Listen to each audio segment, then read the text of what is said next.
시온에 따라 노래할지어다. 이스라엘아 기쁘게 부를지어다. 예루살렘 따라 전심으로 기뻐하며 즐거워할지어다. 여호와가 내 형벌을 제거하였고 내 원수를 쫓아냈으며 이스라엘 왕 여호와가 내 가운데 계시니 내가 다시는 화를 당할까 두려워하지 아니할 것이라. 그날의 사람이 예루살렘에 이르기를 두려워하지 말라. 시온아 내 손을 늘어뜨리지 말라. 너의 하나님 여호와가 너의 가운데에 계시니 그는 구원을 베푸실 전능자시라. 그가 너로 말미암아 기쁨을 이기지 못하시며 너를 잠잠히 사랑하시며 너로 말미암아 즐거이 부르며 기뻐하시리라 하시리라. 아멘. 아멘. 오늘 제목을 뉴 노멀 시대에도 변함없이 붙잡아야 할 진리 이렇게 잡았습니다. 뉴 노멀이라고 하는 단어는 경제 용어입니다. 시대의 변화에 따라서 새롭게 부상하는 표준이라고 하는 뜻이죠. 그래서 이게 갑자기 생겨난 말이 아니고 2008년도에 글로벌 금융 위기를 겪으면서 만들어진 그러한 그 이름입니다. 근데 이번에 코로나19 이 사태 이후에 기존의 경제 시스템이 다 붕괴되면서 새로운 경제 시스템, 이른바 뉴 노멀 시대의 도래를 우리가 대비해야 된다라고 하는 목소리가 높아지고 있습니다. 경제뿐만 아니라 우리 사회 전반에서 이제는 이 뉴 노멀이라고 하는 말이 통용되고 이제 앞으로 이제 코로나19 상황과 더불어 변화되는 그러한 많은 변화들에 사람들이 주목하고 있습니다.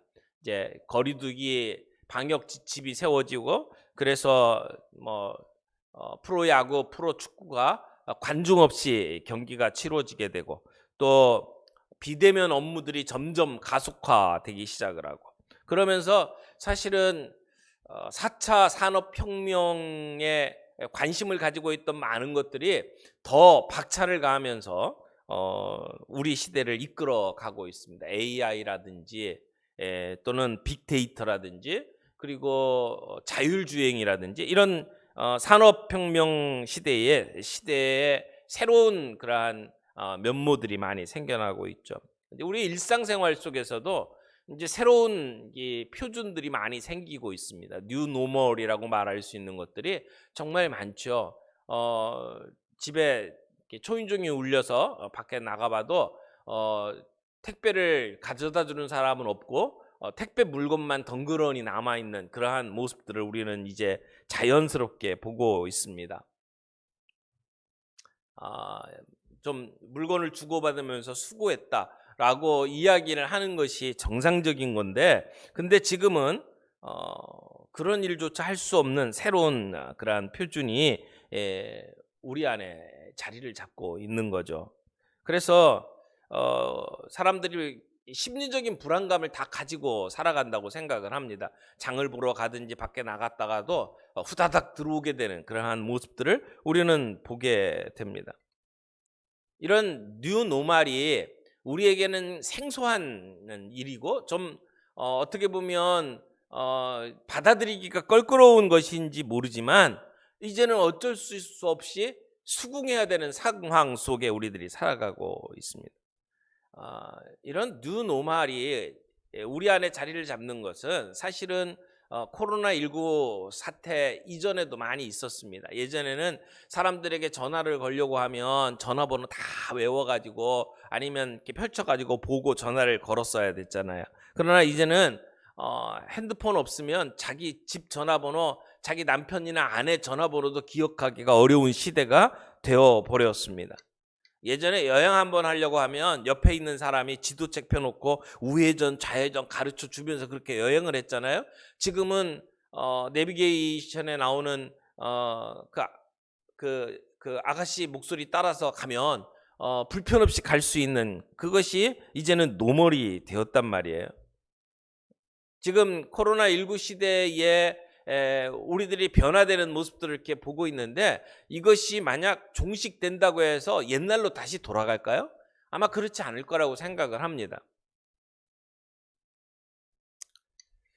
많은 사람들이 그래서 뭐가 변할 거냐, 뭐가 새로운 노멀이 될 거냐 관심을 굉장히 많이 가지고 있습니다.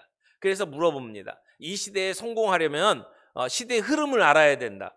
그래서 뭐가 어떻게 변할 것인지에 대해서 사람들은 굉장히 궁금증을 가지고 물어봅니다.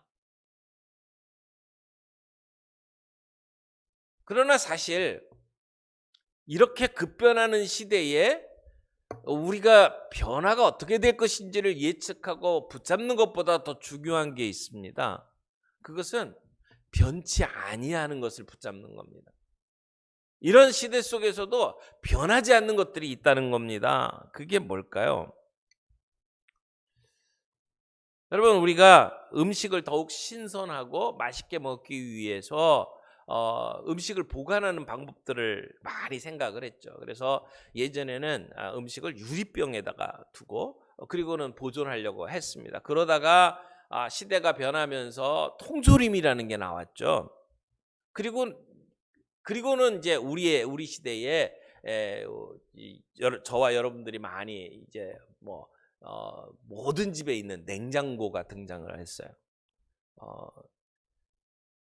유리병에서 통조림으로 그리고 냉장고로 시대의 어떤 모습들이 상당히 많이 변화했지만 사실은 그 중에 변하지 않는 것이 있죠. 그것은 음식을 더욱 신선하게 맛있게 먹고 싶다고 하는 사람들의 욕구입니다. 여러분, 예전에 영화를 보면 사람들이 말을 타고 다니죠. 그러다가 마차가 생깁니다. 그리고 그 다음에 기차가 생겼죠. 그리고 자동차가 나오고 지금은 비행기를 타고 다닙니다. 이제 조금 있으면 자율주행 이제 차가 움직일 겁니다. 여러분, 이 모든 변화들을 생각을 해보세요. 말에서 마차로, 기차로, 자동차로, 비행기로 이런 변화들은 순식간에 일어나는 순간순간 일어나는 많은 변화가 있는지 모르지만 그러나 그 속에 변하지 아니하는 가치가 있죠. 이동을 빠르게 하기를 원하는, 편리하게 하기 원하는, 쉽게 하기 원하는 사람들의 가치는 변하지 않는다는 것입니다. 예전에 우리의 마음을 전달할 때는 편지를 썼습니다. 내 생각과 내 마음을 전달하기 위해서. 저도 군대에 있을 때 수없는 글을 주고받았는데 편지였습니다. 근데 이것이 시간이 지나면서 전화로 사람들에게 자리를 잡았죠. 그러다가 지금은 어떻게 됐습니까? 무선 전화가 자리를 잡았어요. 이제는 카톡이나 또는 그 사람들이 사용하고 있는 다양한 형태의 메시지들이 있단 말이에요. 변화가 많이 일어났죠. 연세 드신 분들은 이 모든 변화를 다 경험을 했단 말이에요. 그러나 변하지 않는 건 뭡니까? 사람들에게 커뮤니케이션이라고 하는 것이 빠르고 쉽게 되는 것을 원한다는 것이죠. 그러니까 이 변화되는 것 뒤에 변하지 아니하는 것들이 있다는 겁니다. 그것을 볼 수 있고 그것을 붙잡는 것이 중요하다고 사람은 말합니다. 여러분, 세상은 변합니다. 가만히 있으면 도태되고 맙니다. 그러나 우리가 앞을 가늠할 수 없을 정도로 안개가 자욱하고 우리가 한 번도 가보지 못한 길이라 할지라도 우리가 가야 할 방향과 우리가 어디에 있는지를 분명히 알면 우리는 길을 잃어버리지 않습니다. 그 변하지 아니하는 것, 우리는 그것을 진리라고 이야기를 하죠. 여러분, 진리는 시대에 따라서 변하는 게 아닙니다. 상황에 따라서 변하는 게 아닙니다. 변하면 진리가 아닙니다. 보석의 가치는 변하지 않는 아름다움에 있다고 이야기를 하죠. 아무리 아름다운 보석이라고 하더라도 그 보석이 색깔이 금방 변하고 부서져 버린다면 별로 가치가 없을 겁니다. 세상이 변하는 모습들을 보게 되면 좋은 방향보다는 나쁜 방향으로 많이 변하죠.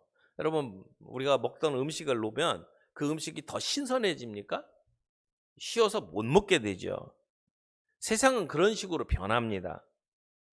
진화론자들은 그 아메바부터 시작해서 인간에 이르기까지 이게 더 고등 동물로 변화됐다라고 주장을 하지만 세상은 그렇게 변하지 않습니다. 새 것이 헛 것은 될 수 있어도 헛 것이 새 것이 될 수는 없습니다. 이것이 변화의 법칙입니다. 세상은 변합니다. 인심도 변합니다. 모든 것이 변합니다. 그러나 변하지 않는 분이 있습니다. 하나님은 영원하십니다. 영원 불변하십니다. 어제나 오늘이나 내일 변하지 않는 분입니다. 예수 그리스도는 어제나 오늘이라 영원토록 동일하시니라. 오늘 뉴노멀의 시대를 살아가면서 우리가 변치 않는 것들을 붙잡아야 합니다. 진리를 붙잡아야 합니다. 그 가운데에서도 어제나 오늘이나 영원토록 변함이 없으신 우리 주님을 붙잡는 저와 여러분들이 되기를 바랍니다.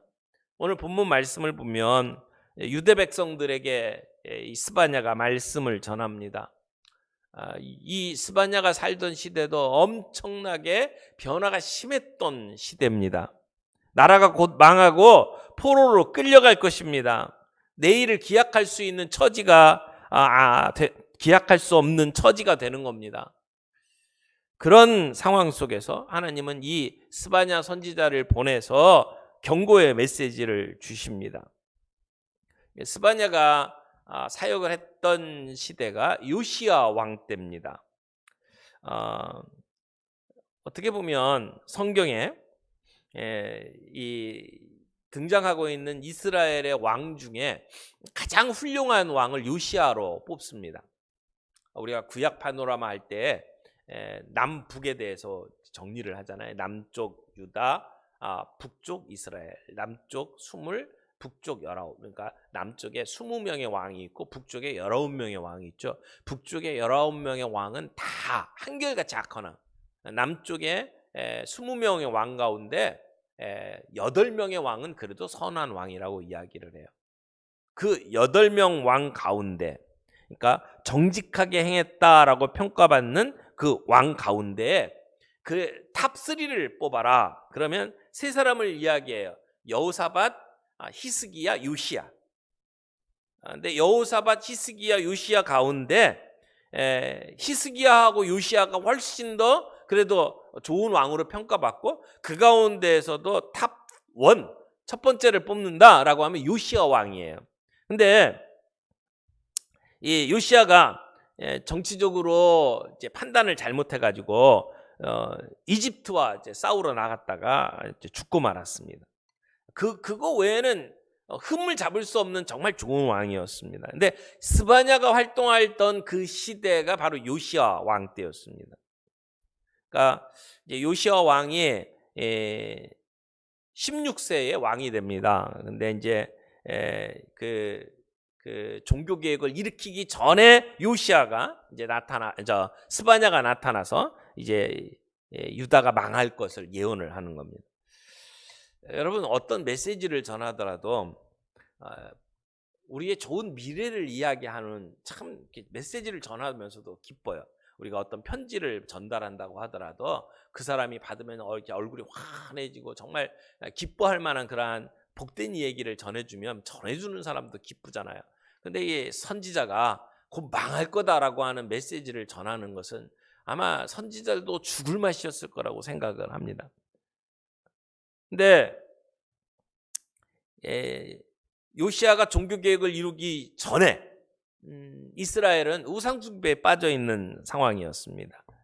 가난한 사람들을 부당하게 압제하고 그리고 돈을 착취하고 그런 가운데 백성들이 우상숭배에 빠져 있는 상황이었습니다. 그런 상황 속에서 스바냐는 너희들이 곧 망할 거다라고 하는 말씀을 외치면서 동시에 그러나 하나님이 너희들을 다시 회복시킬 것이다 라고 하는 메시지를 전했던 것이 스바냐입니다. 그래서 스바냐는 요시야 왕이 영적으로 이 나라를 이렇게 다시 이렇게 돌이키는데, 부흥을 일으키는데 굉장히 중요한 역할을 한 사람이라고 말할 수 있습니다. 근데 오늘 본문에 보니까 14절에 이렇게 이야기를 합니다. 시온에 따라 노래할지어다, 이스라엘아 기쁘게 부를지어다, 예루살렘 따라 전심으로 기뻐하며 즐거워할지어다. 기뻐하라고 여러 번 반복해서 이야기를 하죠. 기뻐하라, 기뻐하라. 아니, 이스라엘이 멸망해서 이제 포로로 다 잡혀 죽게 되고 끌려가게 될 것이라고 지금 이야기를 전하는 스바냐가 갑자기 기뻐하라고 이야기를 하는 이유가 뭡니까? 포로로 끌려가서 끝나는 게 아니라는 겁니다. 주권을 회복하고 고향으로 돌아갈 수 있게 될 것이라고 이야기를 하는 겁니다. 그래서 15절에 보면 여호와가 내 형벌을 제거하였고 내 원수를 쫓아냈으며 이스라엘 왕 여호와가 내 가운데 계시니 내가 다시는 화를 당할까 두려워하지 아니할 것이라. 여기에 바벨론의 포로로 끌려가는 것을 그들이 지은 죄에 대한 형벌이라고 말합니다. 내 형벌을 제거했다. 여러분, 그 재판을 받고 감옥에 들어가는 사람들 있잖아요. 그래서 땅땅땅 두들겨 맞는데 뭐 감옥에 3년 이렇게 징역을 받는다. 그러면 3년 동안 감옥에 있으면 그 사람은 이제 죄를 다 형벌을 다 받은 거죠. 그러면 다시 세상에 나옵니다. 죄인이 그 형벌을 다 받으면 감옥에서 나와서 새로운 생활을 하는 것처럼 이제 이스라엘 백성들이 포로로 끌려갔지만 시간이 지나면 그 형벌이 다 제해진다는 겁니다. 이스라엘 백성들이, 유다 백성들이 형벌이 끝나서 새로운 생활을 시작할 수 있다고 선포를 하는 것이죠. 그런데 15절에서 스바냐가 이제 형벌이 제하고 이제 하나님과 더불어 사는 모습을 설명을 합니다. 사실은 망하고 나라가 망하고 그리고 다른 나라의 포로로 끌려가는 것도 죄의 형벌이지만 가장 끔찍한 죄의 형벌은 하나님이 우리와 함께 하시지 않는 겁니다. 하나님이 내버려 두는 겁니다. 바벨론 포로 70년이 끝난 뒤에 스바냐는 이스라엘 백성들이 완전히 회복되고 이제는 하나님과 함께하는 삶을 살게 될 것이다 라고 하는 것을 예언을 합니다. 그런데 15절에 뭐라고 이야기하냐면 이스라엘 왕 여호와가 내 가운데 계시니, 이게 진짜 회복이라는 거예요. 이스라엘 백성이 붙잡아야 할 변치 아니하는 하나님. 우리의 힘의 근원이 어디에 있습니까? 우리가 사랑해야 될 대상이 누굽니까? 하나님만이 우리의 소망이고 하나님만이 우리가 의지해야 될 대상이라고 이야기를 하는 거죠. 하나님이 나의 힘이 되는 사람, 그런 사람은 어떤 상황에서도 무섭지가 않습니다. 불안하지 않습니다. 왜? 우리가 믿고 있는 하나님은 어제나 오늘이나 영원토록 변함이 없으신 분이기 때문에 그렇습니다. 알렉산더 솔제니친이라고 하는 그 문호가 이런 책을 썼습니다. 이반 데비소니치의 하루. 이반 데비소니치의 하루라고 하는 그 책에서 이런 내용이 나와요. 주인공인 이반이 러시아에 감옥살이를 하다가 어느 날 벽에 기대가지고 지그시 눈을 감습니다. 그랬더니 옆에 있던 그 감옥 동료가 이제 이반이 기도하는 것을 알아채고, 그리고 야, 너 기도하고 있지? 너 기도한다고 감옥에서 빨리 나갈 줄 알아? 이렇게 이야기를 했습니다. 그때 이반이 이렇게 대답을 합니다. 나는 감옥에서 빨리 나가게 해달라고 기도하지 않았어. 나는 하나님이 함께 해 주시도록 기도했어. 하나님이 함께 하시면 난 견딜 수 있거든. 바로 이겁니다.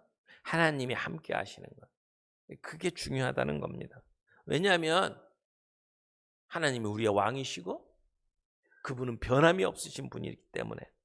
근데 이 스바냐가 이스라엘 백성을 하나님의 새 언약 안에 초청을 하면서 너희 가운데 함께 하겠다라고 말씀을 하는 거죠. 근데 그 하나님이 우리와 어떤 방식으로 함께 합니까?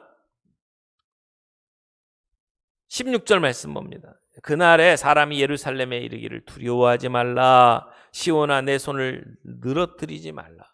손을 늘어뜨린다는 게 뭡니까? 기운이 처져갖고 이게 푹 꼬꾸라지는 걸 얘기해요. 사람이 기운이 없으면 어깨가 밑으로 이렇게 땅바닥에 닿습니다만 이렇게 쭉 처지죠. 내 손을 늘어뜨리지 말라라고 하는 말이 뭐예요? 기운을 내라, 힘내라. 영어로 cheer up라고 이야기를 하는 거예요. 자포자기 하지 말라는 거예요. 좀 더 쉬운 말로 표현할까요? 기죽지 말라라고 하는 얘기예요. 기죽지 말라. 예루살렘이 두려워도 하지 말고 포기하지도 말고 기죽지 말라는 거예요. 왜? 하나님이 너를 사랑하시기 때문에. 하나님이 너를 기뻐하시고 사랑하시기 때문에. 자, 17절 말씀을 보죠. 이것이 하나님이 우리와 함께 하시는 모습입니다. 너의 하나님 여호와가 너희 가운데 계시니 그는 구원을 베푸실 전능자시라. 그가 너로 말미암아 기쁨을 이기지 못하시며 너를 잠잠히 사랑하시며 너로 말미암아 즐거이 부르며 기뻐하시리라. 여기 너희 하나님 여호와가 너희 가운데 계시다. 하나님이 우리와 함께 하신다는 겁니다. 함께 하신다는 얘기는 그분이 다스린다는 얘기예요. 하나님의 주권이 회복된다는 얘기예요. 하나님이 다스리는 것이 하나님의 나라입니다. 하나님의 주권이 회복되는 것. 하나님의 나라는 이미 우리 가운데 임하여 있습니다. 그게 바로 교회죠. 교회는 건물이 아니에요. 하나님이 다스리는 곳, 그것이 교회죠. 하나님의 나라. 근데 하나님의 나라가 이 땅에 임했지만 완성된 것은 아닙니다.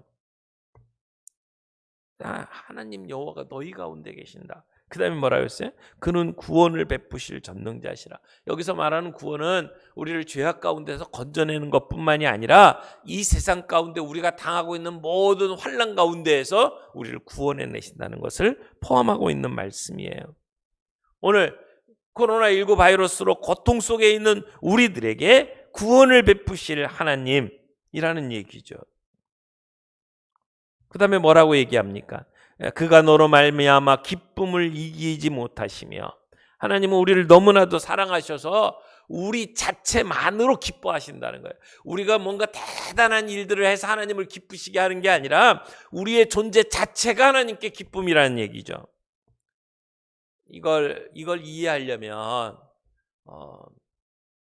아이를 품에 안고 있는 엄마 아빠의 모습을 생각을 하면 된다고 생각을 해요. 엄마 품속에 안겨있는 아이가 엄마 아빠 이렇게 대단한 것을 해서 그 엄마 아빠가 기뻐하는 게 아니잖아요. 존재 자체가 기쁜 거잖아요. 아이가 그 변을 본 걸 보고 그 냄새를 맡으면서도 기뻐하는 게 부모잖아요. 존재 자체가 기쁨이에요.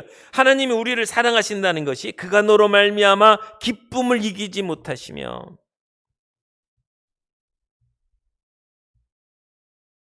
아이가 옹알옹알 되는 것을 보면서 너무 기분이 좋고, 그래서 주체를 못하는 기쁨. 이 기쁨은 엄마 아빠만이 아니죠. 주변에 보는 모든 사람이에요. 특별히 할아버지 할머니에게는 그런 손자의 모습은 큰 기쁨이에요. 근데요, 하나님이 우리를 그렇게 사랑하신다는 거니까요.